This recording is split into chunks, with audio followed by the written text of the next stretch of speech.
Everyone knows Rome as history's ultimate conquering machine, the empire that swallowed the Mediterranean whole. But there was one neighbor Rome never managed to fully dominate, no matter how many legions it threw at the problem: the Parthian Empire. For roughly 500 years, from the mid-200s BCE to 224 CE, Parthia sat in modern-day Iran and Iraq, calmly handing Rome one humbling defeat after another, like an unbothered rival who simply refuses to lose.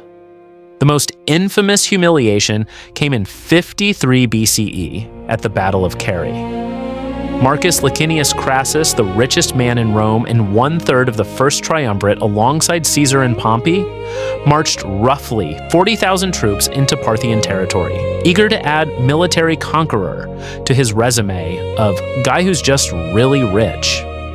The Parthians, led by a general named Serena, had other plans. Using highly mobile horse archers and heavily armored cataphract cavalry, they surrounded the Roman legions in open desert and shot them apart from a distance, retreating whenever the Romans charged.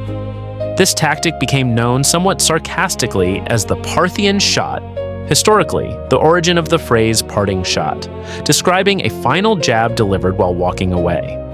Crassus lost roughly 20,000 men and his own life in the process, reportedly having molten gold poured down his throat afterward as a symbolic joke about his greed. Parthian humor, dark, but undeniably thematic. What made Parthia so consistently frustrating for Rome wasn't just battlefield tactics, but geography and lifestyle.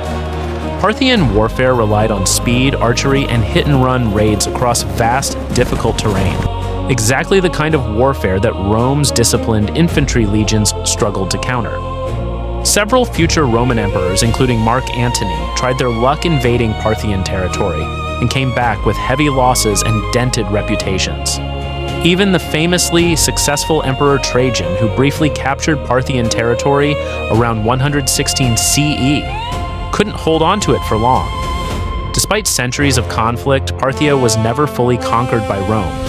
Instead, the two empires settled into an uneasy, recurring rivalry, occasionally trading territory, occasionally trading insults, and repeatedly proving that Rome's aura of invincibility had very real limits east of the Euphrates.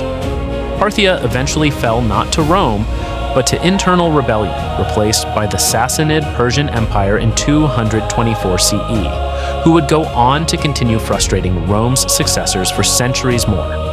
It's a strange twist of historical memory. Parthia doesn't get nearly the same attention as Rome, Greece, or Egypt in most history classes, despite holding its own against the greatest military machine of the ancient world for half a millennium. Sometimes history remembers the empire that won the most battles. It should also remember the one that simply refused to lose the war.